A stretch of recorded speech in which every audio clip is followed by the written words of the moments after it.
Qu'est-ce que tu racontes? Un podcast FLE, épisode 11, le super pouvoir de la sœur.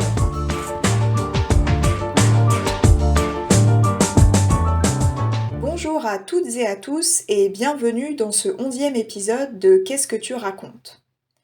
Dans le dernier épisode de ce podcast, je vous ai parlé un peu de ma sœur.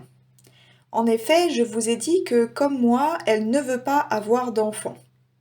Aujourd'hui, j'ai décidé de vous parler d'elle parce qu'il y a quelques jours, elle a partagé avec moi une vidéo Instagram d'un humoriste. Dans cette vidéo, l'humoriste qui s'appelle Antoine Officieux explique qu'il a entendu parler d'une étude faite par une université en Irlande qui disait que les personnes qui ont une sœur dans leur fratrie sont plus susceptibles d'être heureuses dans la vie. Pour que cela soit clair, la fratrie est composée des frères et des sœurs du même sang. Par exemple, moi et ma sœur, nous composons une fratrie. Cet Instagrammeur a appelé ce phénomène, de manière assez amusante, le pouvoir de la sœur. C'est une chose qui m'a fait beaucoup rire, dont nous avons discuté avec ma sœur et qui m'a donné l'idée de faire quelques recherches pour vous en parler dans ce podcast. En deuxième partie, je vous parlerai donc de 2 articles que j'ai lus à propos de ce super pouvoir de la sœur. Mais avant ça, j'aimerais, comme d'habitude, vous parler un peu de ma vie personnelle. Dans ma famille, je n'ai qu'une sœur qui est plus âgée que moi, on dit qu'elle est mon aînée et que moi je suis sa cadette. Nous avons grandi toutes les deux dans la même maison pendant nos 17 ou 18 premières années, et après ça, nous avons même vécu pendant 2 ans ensemble dans le même appartement. Lorsque nous étions petites, nous avions une relation un peu ambivalente. En effet, beaucoup de mes amies m'enviaient, c'est-à-dire qu'elles auraient aimé être comme moi pour la relation que j'avais avec ma sœur. Pourtant, moi, de mon côté, je n'avais pas l'impression que nous avions une relation si parfaite que ça. Je suppose que nous rencontrions les schémas assez classiques entre une grande sœur et une petite sœur, tels que la petite voulant imiter la grande, ce qui énerve cette dernière, ou encore la grande voulant diriger la petite, ce qui agace cette dernière. Nous avions des points en commun, mais je me suis rendu compte un peu plus tard que finalement, ils n'étaient pas si communs que ça, et que c'était surtout moi qui imitais ma sœur dans tout ce qu'elle faisait. Par exemple, ma sœur était passionnée de dessin, donc je l'étais aussi. Sauf qu'aujourd'hui, le dessin s'est terminé pour moi parce que je me suis rendu compte que c'était une chose que je n'aimais pas particulièrement et pour laquelle je n'étais pas particulièrement douée. Alors que ma sœur a continué et qu'elle est même devenue une très bonne dessinatrice. Je dirais donc que nous avions une relation assez normale et que c'est bien plus tard que je me suis rendu compte de la valeur qu'avait cette relation. Quand nous avons vécu ensemble pendant ces 2 années dans notre appartement, ça n'a pourtant pas été toujours facile. En effet, nous avions à cette époque des caractères très différents et la cohabitation était parfois compliquée. Après ça, je dirais qu'il y a eu une période pendant laquelle nous ne nous sommes pas beaucoup vus et nous n'avons pas eu beaucoup de contacts car nous faisions toutes les deux nos études de notre côté et ma sœur est même partie en voyage assez loin. Je situe notre nouveau rapprochement il y a 1 ou 2 ans. Pour moi, cela s'est fait quand je me suis rendu compte que je ressemblais de plus en plus à ma sœur.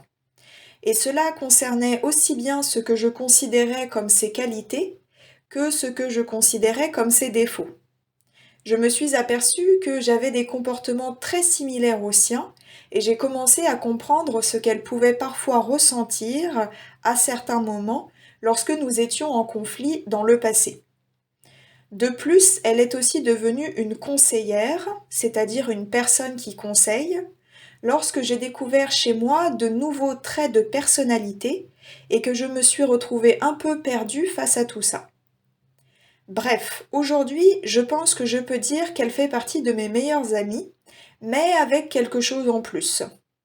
En effet, elle est une personne qui me connaît très bien, qui a grandi dans le même environnement que moi, et qui est donc capable de comprendre les questionnements ou les troubles que je peux avoir par rapport à mon enfance, par exemple. Je me rends compte que notre éducation commune a créé chez nous les mêmes schémas et ma sœur me comprend parfois comme personne d'autre ne pourrait me comprendre. Je suis donc très heureuse de m'être rendu compte de la valeur de cette relation que je compte chérir et entretenir le plus longtemps possible.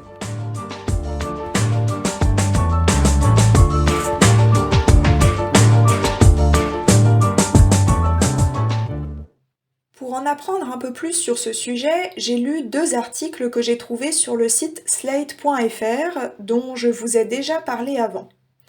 Le premier article s'appelle Bien s'entendre avec son frère ou sa sœur à l'âge adulte rendrait plus heureux.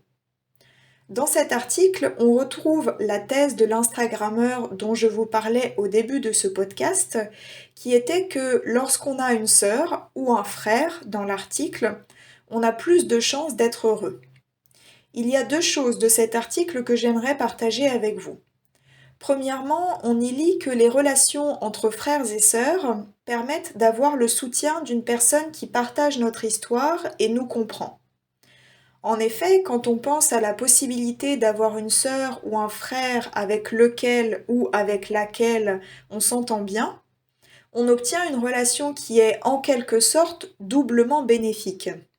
C'est à la fois une relation amicale, avec tout ce qu'elle peut nous apporter, mais aussi une relation fraternelle, c'est-à-dire une relation entre frères et sœurs, qui se fait donc avec une personne qui nous connaît très bien et qui a une histoire commune forte avec nous. La deuxième chose dans cet article qui est intéressante d'après moi, c'est qu'il cite une étude commencée en 1937 qui montre que 93% des personnes ayant un frère ou une sœur, lorsqu'ils arrivent à l'âge de 65 ans, se sentent épanouis. Voilà un adjectif qui est intéressant et que je vais vous expliquer.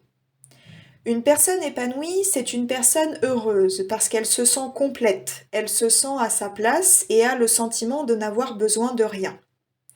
Ce qui est expliqué dans cet article, c'est que les personnes qui ont autour de 65 ans se sentent plus épanouies, plus heureuses, parce que c'est un âge où on a de moins en moins d'amis et en général de moins en moins de connexions sociales.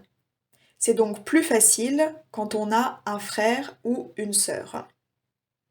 Avoir un frère ou une sœur est en effet une manière de maintenir cette connexion sociale avec quelqu'un, et d'autant plus avec quelqu'un que l'on connaît depuis très longtemps. Le deuxième article que j'ai lu s'appelle « Avoir des frères et sœurs change vraiment votre vie ». Les conclusions de ce deuxième article sont sensiblement les mêmes que celles dont nous avons parlé jusqu'ici. Mais il y a une chose que j'aimerais quand même partager avec vous. On parle ici aussi d'une expérience faite en 2011, cette fois, et qui montre que lorsque l'on choisit des personnes au hasard et qu'on les regroupe pendant 5 à 15 minutes, les personnes ayant un frère ou une sœur se sentent plus à l'aise et sont plus en confiance pour discuter avec des inconnus.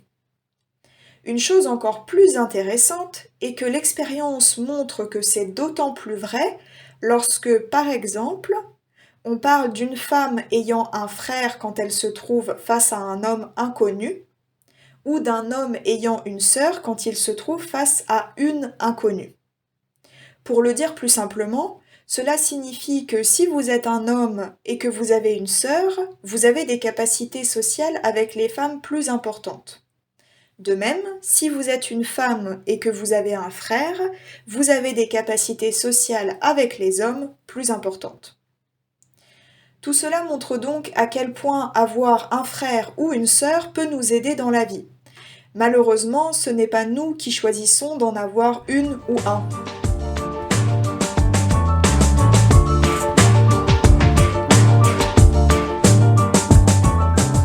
Allez, revoyons ensemble notre vocabulaire du jour qui est très en rapport avec les relations humaines. Le premier nom que nous avons rencontré est le nom fratrie qui désigne un groupe de frères et ou de sœurs. J'ai aussi utilisé les termes d'aîné et de cadet ou cadette, le premier désignant une sœur ou un frère plus âgé et le deuxième une sœur ou un frère plus jeune. Par ailleurs, je vous ai raconté que lorsque j'étais petite, mes amis m'enviaient pour la relation que j'avais avec ma sœur. Cela signifie qu'elles auraient aimé être à ma place. De plus, j'ai aussi dit que pour moi, ma sœur est comme une conseillère. C'est le féminin de conseiller et ces deux mots désignent des personnes qui conseillent. Entre des frères et des sœurs, on peut parler de relations fraternelles, mais c'est aussi un adjectif qu'on utilise pour parler d'une relation entre des personnes qui se considèrent comme des frères et des sœurs, comme des égaux, si vous voulez. Enfin, nous avons dit que les personnes à l'âge de la retraite qui ont un frère ou une sœur sont en général plus épanouies, ce qui signifie qu'ils sont plus heureux, qu'ils se sentent complets et qu'ils n'ont pas besoin de plus. Voilà, qu'est-ce que tu racontes, c'est terminé pour aujourd'hui. Mais j'aimerais beaucoup en apprendre plus sur cette relation entre les frères et les sœurs à travers vos témoignages. Est-ce que vous aussi vous faites partie d'une fratrie? Ou est-ce que vous êtes fille ou fils unique? Et est-ce que vous avez l'impression que cela a un impact sur votre bonheur? Écrivez-moi dans les commentaires, en français évidemment.